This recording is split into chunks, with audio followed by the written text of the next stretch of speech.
नमस्कार विद्यार्थी मित्रांनो, स्वागत आहे तुमचं SK MPSC अकॅडमी या आपल्या यूट्यूब चॅनलमध्ये।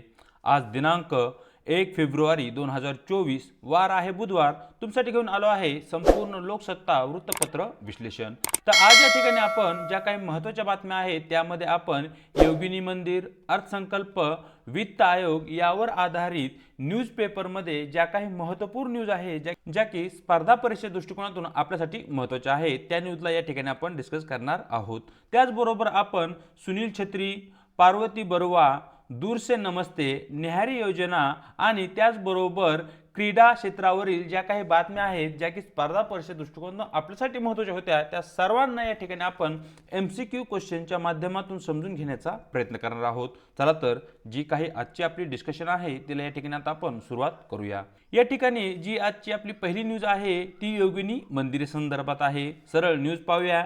ज्ञानव्यापीत पूजेला परवानगी अशा प्रकारची न्यूज तुम्हाला लोकसत्ता पेज क्रमांक 1 वरती दिसून जाईल। तर मित्रांनो या ठिकाणी न्यूज ॲज इट इज महत्त्वाची नाहीये, परंतु जे काही आर्ट अँड कल्चर UPSC आणि येणाऱ्या काळामध्ये MPSC मध्ये विचारलं जाणार आहे त्यासाठी जे काही टेम्पल आर्किटेक्चर आहे तो पॉईंट या ठिकाणी आपल्यासाठी महत्त्वाचा आहे। मग या दृष्टिकोनातून या ठिकाणी ॲज अ न्यूज महत्त्वाची जरी नसली तरी या न्यूजचा संदर्भ घेऊन आपण एक क्वेश्चन फ्रेम करू शकतो आणि तो क्वेश्चन या ठिकाणी तुमच्यासमोर मी घेऊन आलो आहे। चला तर जो काही क्वेश्चन आहे तो क्वेश्चन पाहूया।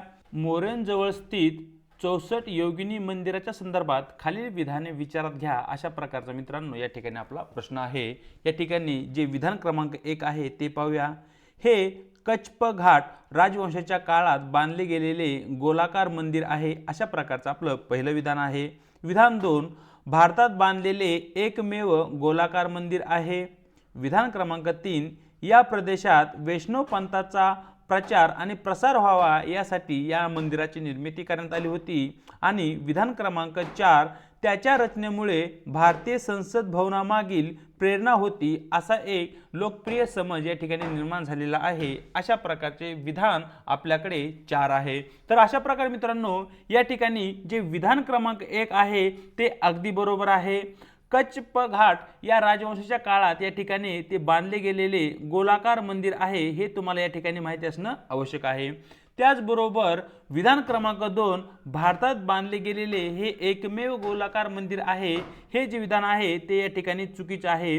भारतात बांधले गेलेल्या गोलाकार मंदिरापैकी ते एक मंदिर आहे हे या ठिकाणी योग्य विधान आपलं राहिलं असतं। विधान क्रमांक 3 या प्रदेशात वैष्णव पंथाचा प्रचार करण्यासाठी याची निर्मिती करण्यात आली होती हेही विधान या ठिकाणी चुकीचे आहे। आणि विधान क्रमांक 4 हे अगदी बरोबर आहे। जी काही आपल्या भारतीय संसद आहे संसद भवनाची जी काही जुनी इमारत आहे तिच्या मागील जी काही प्रेरणा आहे ती याच योगिनी मंदिरापासून घेण्यात आली होती अशा प्रकारचा एक समज या ठिकाणी लोकप्रिय झालेला दिसतो।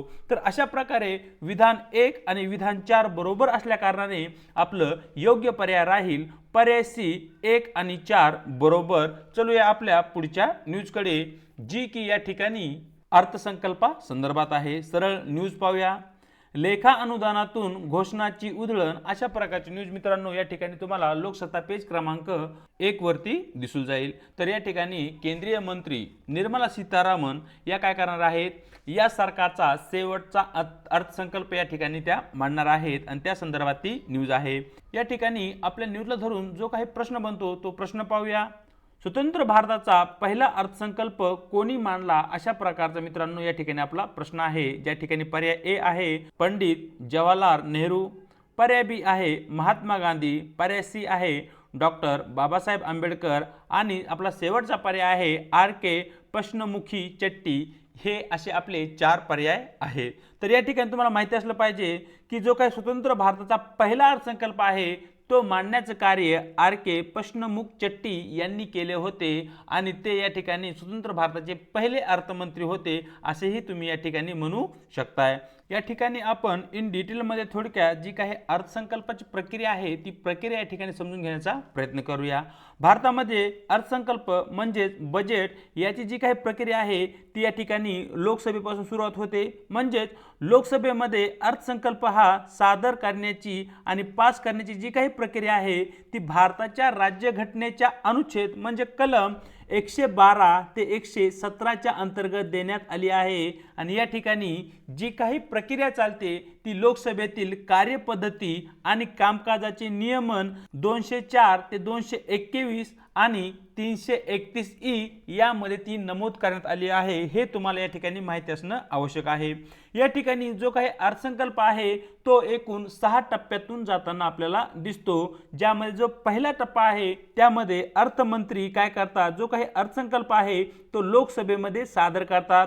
त्यानंतर जो काही अर्थसंकल्प त्या ठिकाणी सादर करण्यात आला आहे त्या अर्थसंकल्पावर जे काही सदस्य आहेत, जे काही खासदार आहेत ते चर्चा करतात आणि त्यानंतर जो तिसरा टप्पा आहे त्या टप्प्यामध्ये विभागीय समित्याद्वारे या ठिकाणी जो काही अर्थसंकल्प सादर करण्यात आला आहे त्याची छाननी केली जाते, त्याचं फिल्ट्रेशन त्या ठिकाणी केलं जातं आणि नंबर 4 जो काही टप्पा आहे त्या ठिकाणी जे काही अनुदान आहे त्या अनुदानाच्या मागण्यावर या ठिकाणी मतदान घेतलं जातं। म्हणजे जो काही अर्थसंकल्प या ठिकाणी मांडण्यात आला आहे त्या अर्थसंकल्पावर या ठिकाणी मतदान केलं जातं आणि या ठिकाणी सरकारच्या बाजूने जर मत पडली तर त्या ठिकाणी तो अर्थसंकल्प मंजूर झाला असं या ठिकाणी समजलं जातं आणि त्यानंतर जो 5वा टप्पा आहे मित्रांनो त्या ठिकाणी विनियोग विधेयक या ठिकाणी पारित करून घेतलं जातं आणि शेवटचा जो काही टप्पा आहे या ठिकाणी राष्ट्रपती या ठिकाणी वित्त विधेयकाला मंजुरी देण्याचं कार्य करतात। म्हणजे एक प्रकारे एकूण 6 टप्प्याच्या माध्यमातून जो काही अर्थसंकल्प मांडला जातो तो या ठिकाणी पूर्ण होतो आणि या ठिकाणी तो जो काही अर्थसंकल्प आहे तो परिपूर्ण होताना या ठिकाणी आपल्याला दिसतं। पुढे जर पाहिलं जो काही अर्थसंकल्प आहे त्याचं जे काही सादरीकरण आहे ते या ठिकाणी आपण पाहूया। राष्ट्रपती ज्या दिवशी निर्देश देतील त्या दिवशी या ठिकाणी अर्थसंकल्प लोकसभेमध्ये सादर केला जातो। म्हणजे ठराविक एका तारखेला राष्ट्रपती म्हणतात की अर्थमंत्र्यांना तुम्हाला काय करायचे, जो काही अर्थसंकल्प आहे तो लोकसभेमध्ये सादर करायचा आहे। फॉर एक्झाम्पल ती तारीख असेल 1 फेब्रुवारी, ही जर तारीख या ठिकाणी राष्ट्रपतींनी दिली तर या तारखेला तुम्हाला तो अर्थसंकल्प त्या ठिकाणी लोकसभेमध्ये सादर करावा लागतो। पुढे जर पाहिलं तर जो काही अर्थसंकल्प आहे तो सादर झाल्यानंतर लगेच या ठिकाणी वित्तीय जबाबदारी आणि अर्थसंकल्प व्यवस्थापन कायदा 2003 अंतर्गत खालील 3 विधेयके देखील या ठिकाणी संसदेच्या पटलावर म्हणजे चर्चेसाठी आणली जातात। त्यामध्ये नंबर 1 जे काही विधेयक आहे ते आहे मध्यम मुदतीचे वित्तीय धोरण विधान, नंबर 2 आहे वित्तीय धोरण विधान आणि नंबर 3 आहे मॅक्रो इकॉनॉमिक फ्रेमवर्क स्टेटमेंट। अशा प्रकारची ही 3 जी विधेयके आहेत ती या ठिकाणी संसदेमध्ये चर्चेसाठी घेतली जातात। मग अशा प्रकारे जो काही अर्थसंकल्प आहे तो या ठिकाणी या विविध प्रक्रियामधून जातो आणि शेवटी त्याला अंतिम कायद्याचं स्वरूप किंवा अंतिम मान्यता या ठिकाणी त्याला भेटत असते। चलूया आपल्या पुढच्या न्यूजकडे, जी की या ठिकाणी आपली आजची शेवटची न्यूज राहणार आहे, जी की लोकसत्ता पेज पासून आपण घेतलेली आहे। जी न्यूज आहे ती वित्त आयोगासंदर्भात आहे। सरळ न्यूज पाहूया।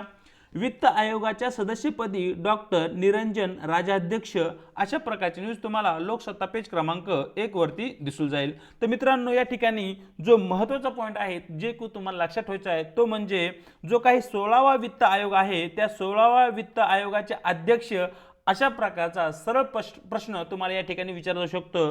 तर 16व्या वित्त आयोगाचे जे काही अध्यक्ष आहेत ते आहेत डॉक्टर निरंजन राजाध्यक्ष। हे तुम्ही या ठिकाणी नोट डाऊन करून घ्यायचं आहे। या न्यूजला धरून जो आपला प्रश्न बनतो तो प्रश्न पाहूया। पहिला वित्त आयोग केव्हा स्थापन करण्यात आला, अशा प्रकारचा आपला प्रश्न आहे। ज्या ठिकाणी पर्याय ए आहे नोव्हेंबर 1947, पर्याय बी आहे नोव्हेंबर 1950, आपला पर्याय सी आहे नोव्हेंबर 1951 आणि शेवटचा पर्याय आहे नोव्हेंबर 1955। तर तुम्हाला माहिती असलं पाहिजे मित्रांनो, नोव्हेंबर 1951 साली भारत सरकारचा पहिला वित्त आयोग त्या ठिकाणी नेमण्यात आला होता किंवा पहिला वित्त आयोग त्या ठिकाणी स्थापन करण्यात आला होता। चलूया पुढच्या प्रश्नाकडे, जे की आपण इतर स्रोतापासून घेतलेले आहेत। या ठिकाणी जे काही पुढचे 2 प्रश्न आपण पाहणार आहोत त्यावरती एक क्वेश्चन आहे सुनील छेत्री आणि दुसरा जो आहे तो पार्वती बरुआ। सरळ प्रश्न पाहूया। सुनील छेत्री हा कोणत्या खेळाशी संबंधित खेळाडू आहे, अशा प्रकारचा साधा सिंपल प्रश्न आपल्या समोर आहे। ज्या ठिकाणी पर्याय आपला ए आहे क्रिकेट खेळ, पर्याय बी आहे कुस्ती, पर्याय सी आहे टेनिस आणि मित्रांनो शेवटचा पर्याय आहे फुटबॉल। तर तुम्हाला माहिती असलं पाहिजे की सुनील छेत्री हा फुटबॉल या खेळाशी संबंधित किंवा फुटबॉल या खेळामुळे सुनील छेत्री हा भारतामध्ये जगामध्ये प्रसिद्ध झालेला खेळाडू आहे। पाहूया प्रश्न क्रमांक 5।